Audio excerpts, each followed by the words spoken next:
Hey everyone, today I want to showcase a script that I made for Blender that automatically shades Call of Duty models. On the screen here you can see a fully shaded model. I've got like 3 scripts here that can basically clear the shaders, which is the one that's been applied now. And then I have the main shader script which reads material files and automatically applies the textures. So the first one that's occurring here is the head model. So you should see the head model being populated with textures, and then this model comes with a body model as well, which is the rest of the model basically, and the script will run through all the materials and apply them to the body. So the model is fully shaded there. Then I have another script that just inverts the gloss, so you get the shaders pretty much set up correctly, and that's pretty much the whole model set up. So let's go through the process of downloading all the files that are needed. We'll prep the models and then we'll run the script in Blender.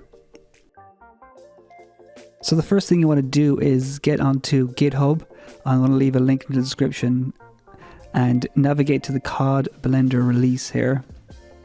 The one you want to download here is the source code.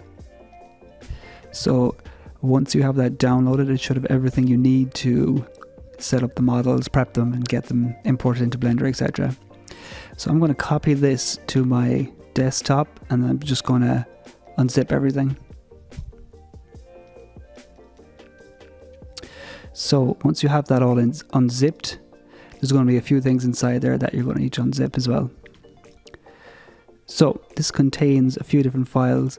The ones you want to unzip are the model merge here. This one here basically gets all the components of the models and merges them together. Game image utils is just used for doing some modifications to textures, and this is what the main Blender scripts that you're going to need to automatically apply the shaders. The first one we're going to open is the game image utils. So I just like to open this and keep it running in the background because we're going to need it for a few different things, especially with the Modern Warfare models. So this guy basically just takes textures, it can unpack them, and it can do also kind of a direct convert like from different file types. So the script works with .tiff. So if you download your model, which I have here, so I have a Modern Warfare 3 model, what you're going to have to do is, if they're not in the right image format, if they're in whatever DDS or .png, you're just going to need game image utils to convert them to .tiff, because that's what the script works with. So to do this, all the textures are in these individual folders. I just hit star here in the search bar, and it should unfold all the images, so we can grab them all and basically place them outside these folders. So I'm just going to sort these here by name, and okay, so you can see all of these are just .gds files, .gds image files. So it's just select all the image files, don't select the folders, Control X, get out of here, and then just Control V, copy and paste them all in here. And yeah, we want to replace all the files here. There's duplicate images. Then I get rid of the folders. You don't need to do this, but I feel it cleans up the directories a little bit. I'm going to do the same here with the body images. So this model comes in 2 parts with a head and a body. We'll use the model merger to merge these 2 meshes together. But for now, what we want to do is get all these images into one directory, the ._images directory.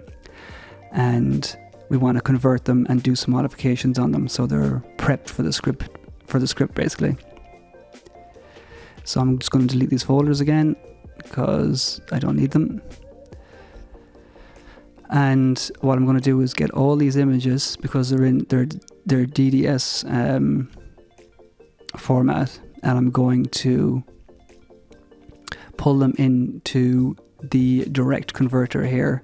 So just going to drag all these files, direct convert. So this doesn't do any modifications to the image files like the colors or anything like that. All it does is convert them to .tiff, and then I delete the DDS ones because I don't need them anymore. So it's basically copied all these files and just changed the extension to .tiff, which is what the script uses.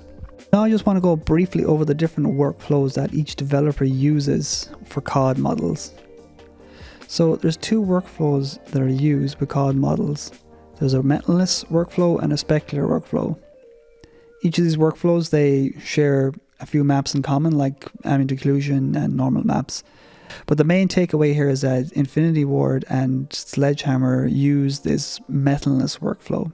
So all your Modern Warfare models will be using this metalness workflow, and then the Treyarch, which produced the Cold War, Black Ops series, they use a specular workflow. And Modern Warfare models are a little bit sneakier because what they do is, for performance issues and whatever memory, I guess, saving aspects, they will pack some of these models together into one texture. So if you're dealing with Treyarch models, all of these textures will come out like this as one texture each. In Modern Warfare, some of these textures will be packed so the base color and the metalness will be packed into one texture, and then the normal, the occlusion, and the roughness or gloss will be packed into another texture. And that's why we need game image utils again to unpack these textures. So if you just keep in mind that Modern Warfare models generally need their textures to be unpacked, Treyarch models from Cold War, Black Ops, they don't need this extra unpacking. The textures should be good to go as is when you download them. Back to the textures themselves. So you can see here that the textures, that the blue looking ones, the kind of weird looking ones I guess, these are packed textures. There's actually 3 textures hidden in there that need to be extracted out, and we can do that using game image utils. Now if you're unsure of what these textures look like, you can select all the textures and unpack them. It's not going to make a difference to the script. So in game image utils, we want to use this COD normal gloss occlusion infinite warfare mode, and that will separate out all these textures into 3 different textures. So as I said, hidden in that one texture is 3 textures that are used for the COD models: the normal texture, the occlusion texture, and the gloss texture. And this needs to be done before you run the script. So we're going to do that process on the body model textures to generate the normal, occlusion, and gloss textures from that single texture, that single pack texture that Modern Warfare models use.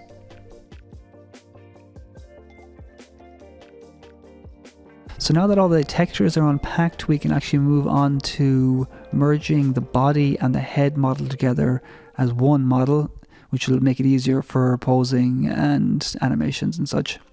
So I usually grab a copy of the SE model format of the body and also the SE model format of the head, and then we use the SE model merger executable to merge these 2 models together. So in the original file that you downloaded from GitHub, you should find the model merger. So navigate to that folder, and then what you want to do is drag and drop both of the meshes together. A pop-up should come up telling you what's happening. If that's all complete, a new folder called merged models should appear. I usually rename this to full body or something that indicates that it's a full body model, and then I pull it back into the model folder. Okay, so now that that's actually done, we can actually open Blender finally. So in Blender, what we want to do first of all is navigate to the preferences and install the SE model importer. That's a file that should be included. It should be a zip file included in the download. So when you install that, just go to the search bar and search for it. Just type in SE model and just make sure it's checked. I've already installed, so it's giving me some sort of error but just make sure that's clicked and maybe hit a refresh before you head out. And then now when you go file import, it should be in there somewhere. I have 2 of them because I made a mistake there and installed it twice or whatever, but you should only have 1. So now you can actually import that SE model that you just merged together. So what we're looking for is the Modern Warfare 3 model, and it should be the biggest file, the full body one, and import it in. So now you finally have your model in the scene, but it's way too big. So these models, sometimes they come scaled by 100 or whatever. So what I usually do is use the default cube that gets loaded into Blender as my reference, and if I see that the model is like way too big, way bigger than the default cube, I go down to the scale settings there, and I change the scale to, in this case, 100 of the size, like, so I scale it down by 100. And this is a good reference now. If the model is, you know, just a little bit bigger than the cube, I find it's a good reference that the model is to a proper scale, like. So now that the model is imported, what we want to do is get the scripts in here, but as templates. So I want them to show up on that folder as I've shown. So what you need to do is go to this location here. So I'm going to highlight this location. So go to that path. That's your Blender path where all the scripts are held. And we want to put our scripts. So depending on what Blender version you have, I'm on 3.3. If you're on 4, you want to navigate to the templates_py and grab all your scripts and put them in there. And once you have that done, then the scripts should pop up in the templates. I just find this is just a really handy way to have the scripts there really handy without having to open them every time for every scene. It's probably not the best practice, but it is super handy, so we're going to do it. So in Blender, I want you to go to the scripting tab and open the Clear Nodes Python script. We're also going to change the view to rendered view. And we're going to go through the render settings now a little bit. So the render engine I'm using is Eevee, which is real time, and I'm just going to go through a few of the settings here on the screen. You can copy them here. So I like to set the shadows to be quite high resolution. I like to set the turn on the ambient occlusion, that sort of thing. So I have a few area lights set up here as well, and it just gives me sort of a half decent lighting to showcase the script. You can pause here at any moment and just rewind and just copy my render settings. So what I want you to do is run the Clear Nodes script and then move to the shader tab and just check that all the textures and stuff have been cleared from the nodes, apart from the principled BSDF node and the main material output. So that script is a great way of just clearing all the nodes and prepping it for the main auto texture script. So we can go back to the scripting tab, and now we can use the auto texture script, press play on that, and this will bring up a pop-up where we can navigate to the folder where the text files are and the images. Click on one of the text files and you should get a sort of a console output here telling you what's happening. That texture application complete at the end just means that everything was successful and all the textures have been successfully applied, so that's always a good thing to look out for. Let's look in the shading tab again here, click on any one of the materials and you can just see that everything has been updated nicely and sort of all the textures have been pulled in and are placed nicely, so that was a success. So now we can go and do the body model parts. So what we want to do here again is run the same script, press play, and then navigate to the folder where the images are for the body model. And so they're in here, model for 3 models, body model, and then click on one of the text. And let's have a look at the material, the console output. So everything's being loaded in. This is sort of just debug information if anything ever goes wrong. Texture application process complete. So everything is in there. So you notice that the model looks very glossy and wet looking, and to fix this we need to invert all the glossiness textures in the shader. So if we go back to the shading tab and look down here, there's this one node here that's called gloss roughness invert, and what we need to do is invert that shader, because these models use a gloss texture, and some other models might use a roughness texture, and this script here, the gloss roughness invert, just inverts all of those nodes and sets the model up properly. So some models use roughness, some models use gloss. Modern Warfare models will, with my script, will always need to be inverted, I think, unless they change the workflow, and the ones that won't need to be inverted will be the only the Cold War ones won't need to be inverted, and we'll do an example of that where we won't need to use the inverter. So the model here is set up. We're going to do a few little tweaks to it. Just on the eyes, really, I think is what we're going to do. So if you click on the eyeball there and go down to the shader, what I usually do is I pull out this node here. You can just see that the texture for it is grey, so it's not going to be super glossy. So for this, I just pull out the texture to the roughness, and then I pull down the roughness to make the eye material a little bit more glossy, so you get that sort of, that little lighting effect in the eye there, that spotlight effect in the eye.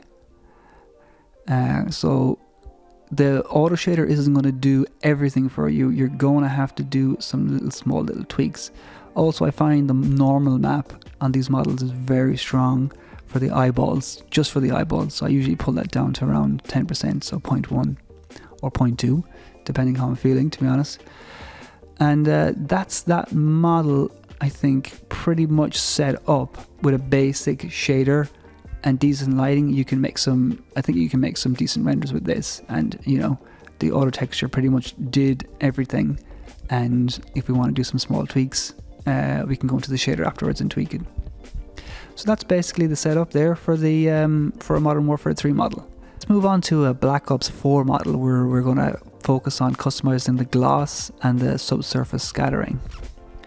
So I have a Richthofen model here. I'm going to use the model merger to merge all the parts. These guys have 4 parts. So they have arms, legs, torso and head. I'm going to grab the merged model and call it something a little bit more appropriate, like full model. Bring it back into the folder, and then we are going to go into Blender and import that in. Before we do that, let's just have a look at the actual textures here. So you can see these textures don't need to be unpacked, and if you have them already in the .tiff format, you can use them as is. Just make sure they're in the .tiff format for the script. But you can see here we've got the base color, we've got the gloss, we've got the normal. This one doesn't come with an ambient occlusion, but if it did, it would be there. And then you can see that these sort of, there's some yellow textures here. These are inverted, they're inverted normal maps, so they can be used for tiling, for extra detail. We're not going to cover that in this tutorial because it's too advanced, but maybe at a later date we will. But we don't need to worry about them yet. So let's load up the model in Blender. I'm going to go to the shading tab first, and I'm just going to squeeze things around, go to the material output on the renderer, and let's import the SC model. Go to where our merged model is and just load him in. Now we might have the same problem here with the scaling, so let's take a look at the cube. There's the cube, zoom out, there he is, he's massive, so we need to scale him down. So what we're going to do is click on the model and just drag some stuff around, try and find that scaling tool and just scale him down by 100, so his head is kind of just above the cube. And that's sort of reiterating sort of the getting the scale correct, like so. This is weird, but it's kind of works. So let's move to the scripting tab, and I've already cleared all these shaders. You should run the clear shader node, but now I can run straight to the auto texture, and let's navigate to each component of the model. So the first thing we're gonna apply is the head. So let's apply all the textures for the head. Oh, sorry, that was some of his gear, my bad. But there's basically four different models here, and each of them have their own textures, so they need to be applied separately. So we're going to run the script basically 4 times.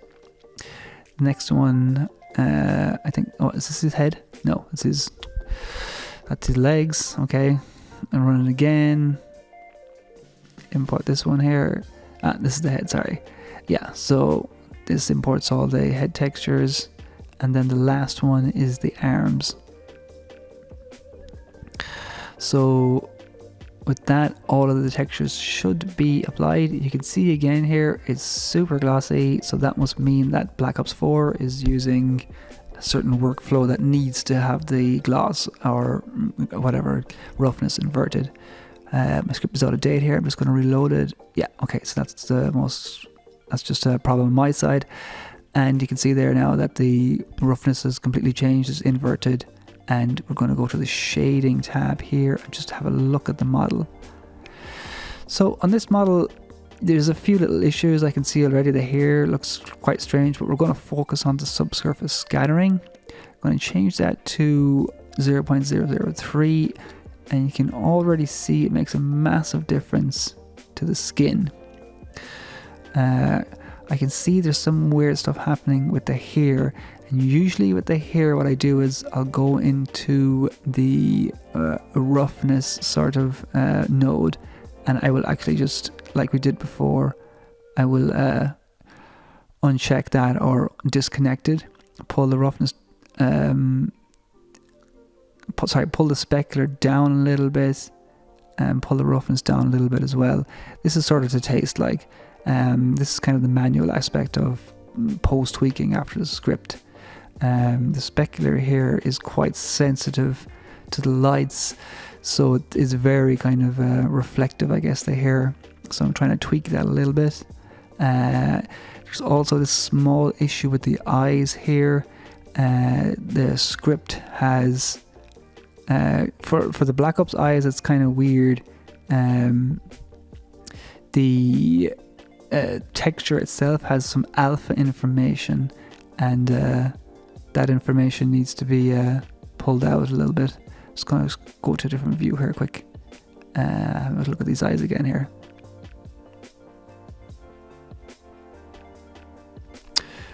Okay.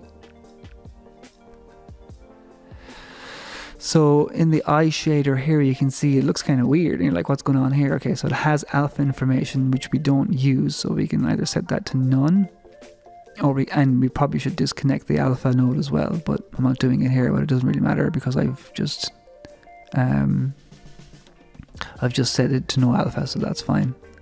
And that will fix your eyes. And then on the hair aspect of it, what I'm doing here is I'm trying to sort of figure out where the problem areas are happening with the hair. So I can see that white patch there on the hair. It's just gone super glossy because the default texture in it is just messing me up. So again, I'm just going to remove this roughness node and tweak these specular settings and roughness settings to taste, basically. This is all subjective really, but to me it looked kind of weird. And now that I'm happy with it, I can put it visible again. And I can spend a few minutes here kind of just tweaking these aspects. It's usually sort of the glossiness and the aspects of the model that you have most control over. You're not going to do too much with the normals, for example.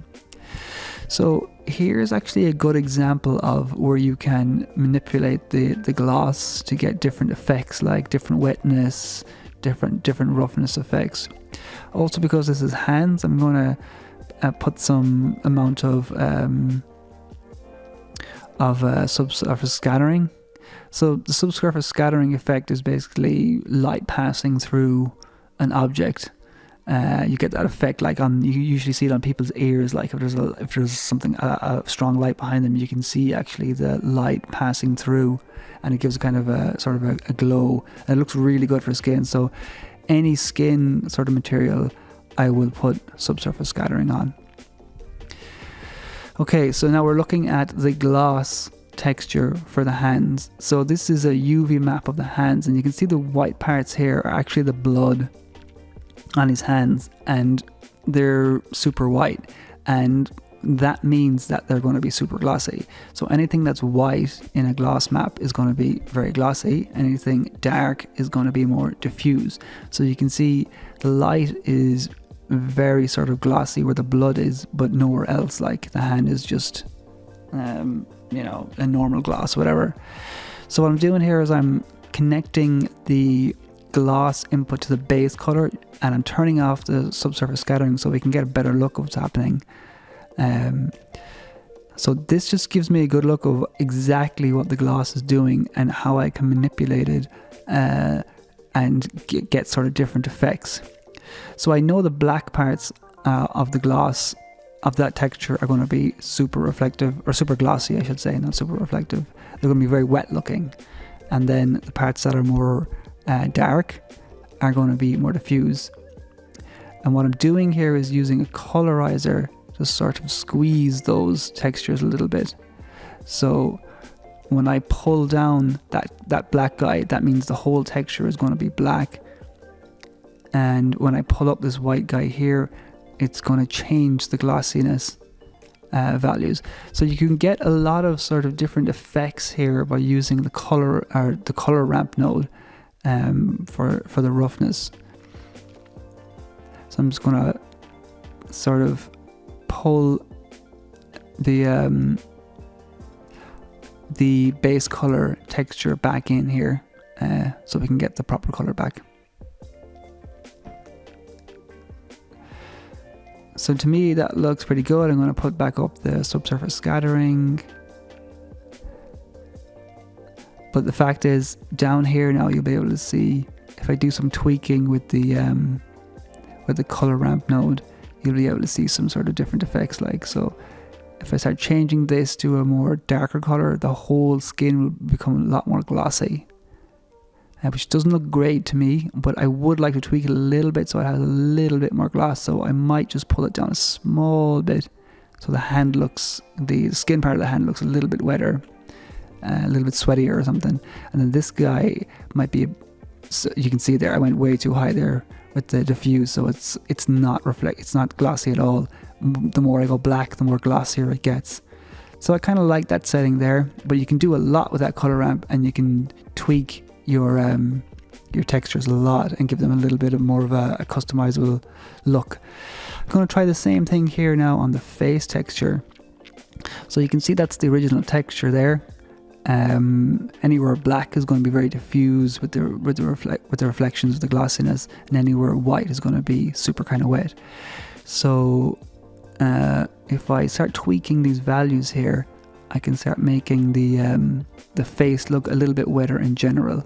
So if I start pulling this guy down to black, you can start seeing that his face gets a lot wetter looking, which again, these default values aren't bad, but I definitely will start to tweak them a little bit, because I do like the face to look like, just a little bit more, it gives a little bit more depth, like when you start messing with the gloss values. The default whites there were too white like, so I like to pull them back a little bit. And then on the other side of the spectrum, you can make it very diffuse by messing with the other side of that color ramp. So we're basically just like squeezing colors here and squeezing the black and white texture, like to give different effects of gloss, different sort of variances of gloss. The thing I don't like about this guy here is that the specular might be a little bit too high, so I think I'm going to pull this down a little bit. The specular effect is much too high, so there it is at 0. So it's not. It's basically the reflection strength is very low, and here the reflection strength is very high. So I think somewhere around here is looking. It's looking pretty good, I think. So now let's have a look at a metal texture and see how we can affect the glossiness and roughness, basically, of this texture here. So you can see here, as I move the color ramp, kind of changing the glossiness of it or the wetness of it. If I pull this guy up here, it's going to be very diffuse. Pull it down, it's going to be more sort of wet looking or more glossy, like a metal would. So those values are not bad. The belt here, I think I would like the leather part of the belt to be a little bit more wet looking, just a small bit. So what I can do here is start pulling the white factor closer to a black, and you can see all these highlights, these nice sort of highlights start appearing now. That might be a little bit too much, but you can just you can tweak this thing for days on end, like until you get the perfect sort of specular / gloss kind of effect on the materials. Okay, let's move on to a Cold War model, a Hellhound model, and it has a lot of emissive textures. So again, this model is just one SE model. It doesn't need to be merged or anything. So I just brought the model straight in, cleared the nodes, and we can now use the auto script. Just navigate to the model, click on the first text thing you see, anything there will do. Click on anything. And let's look at the console window, texture application complete. So you can see here, there's no need to invert the gloss because Cold War follows a workflow that means that the script doesn't need to be inverted. So we don't need to use that extra layer, that extra script, to invert the gloss. So we can just run straight into the shading aspects of it and just look at what we can do with the emissives here. So this Hellhound has emissive sort of luminance features that the other models didn't have. So we're going to take a look at them. So obviously they go into the emissive node, and this is what the actual texture looks like. So the white parts here, we can add color to them by using a color ramp. And all you have to do is click on the white and change it to whatever color you want, and the emissive then will colorize basically that black and white texture. So let's just pull up the strength here, and you can see it here. So the mouse probably isn't a great example of what we're trying to achieve, but you can see there on its head there's a emissive sort of orange kind of whatever glow coming through, which looks really nice. So the eyes might be a better example. So the eyes are black and white at the moment. Let's change this to whatever color we want. I think in Cold War they have green sort of emissive eyes, and we can start tweaking these guys to sort of get different effects. So this is sort of an intuitive way of messing around with the emissive shader, and we can change that green color to whatever color we want, like emissive wise, because the base is just black and white. And the strength here, we can just make it less or greater, so. Just dial these aspects of the emissive textures to taste. There's stuff there, kind of lightning bolt, whatever you want to call it,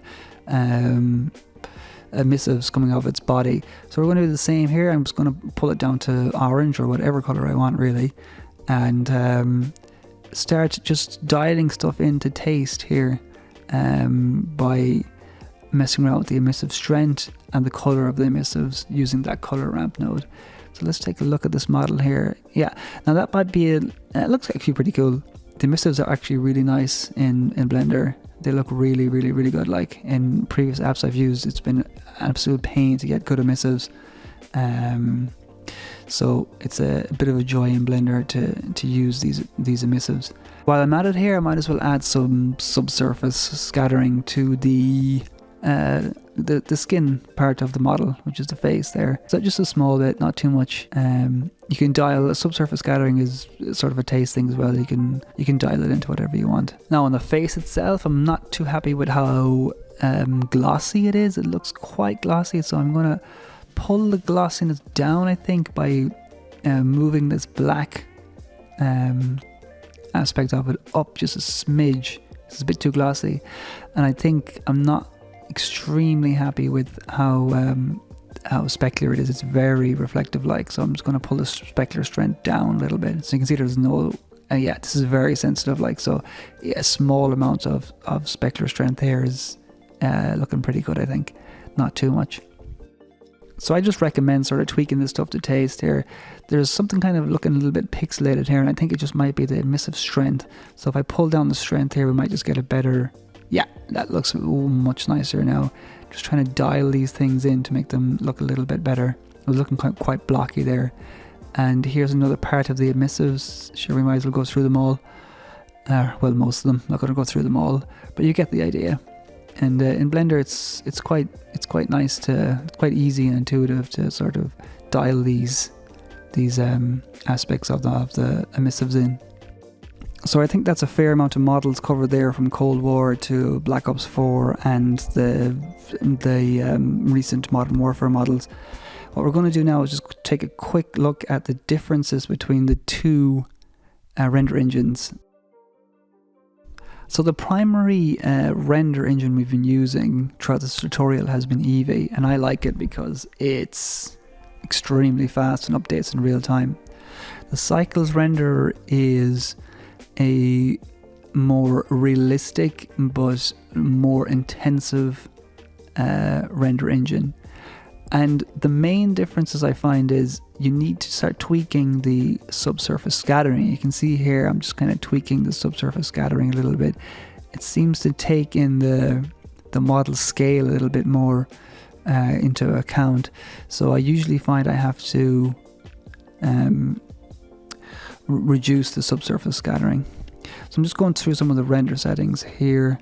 You can copy these settings if you want. I'm not 100% familiar with Cycles. I don't really use it as a renderer yet. So I just wanted to show that the script does work with Cycles, and you just have to do a few little tweaks if you're using subsurface scattering. Thing I noticed mostly with Cycles is that there's a lot more light bounces. It's more it's like a ray trace sort of render engine, so I usually find I have to sort of reduce the amount of lights. And also there's this little bug, as you can see here. I'm swapping between Cycles and Eevee and stuff looks a lot more glossy. I think it's a bug in the API for the Blender scripts, that it doesn't recognize that this is actually a white it's a white point in the color ramp. Both of them are black, but actually one of them is white, but it doesn't update. So you kind of have to go around manually and just pull that white one, that black one, just a smidge, and it will then turn white. Like it's like it doesn't. You have to force it to update. It's actually kind of a little bit annoying. In Eevee, it's completely fine, but once you switch to Cycles, it doesn't recognize it, and you have to update it. So if you are using Cycles and you're wondering why everything looks so freaking glossy, it's because the Cycles renderer doesn't recognize that the color ramp has a white and black points to it. It just sees two black points for some reason, and you have to go in manually, and as I showed there, and just nudge it a little bit, and then it will update, like whatever Blender updates then and realizes. So I'm not going to talk too much more about Cycles. I'm not really 100% familiar with it yet, and I don't want to be giving out any bad information. I'm going to stick with Eevee for a little bit because it's just super nice the way you can just whiz around in real time and the model updates straight away. Like, you can wait for quite a few minutes depending on your GPU or whatever, or if you don't have a GPU, I wouldn't even bother using Cycles. Like, Cycles is quite intensive. I'm relatively new to using Blender with COD models, so it might be something for the future once I start learning a little bit more. So that's all I'm going to show today. I'm going to leave links in the description for all the files and everything you need to run this. And just, I guess, have fun rendering.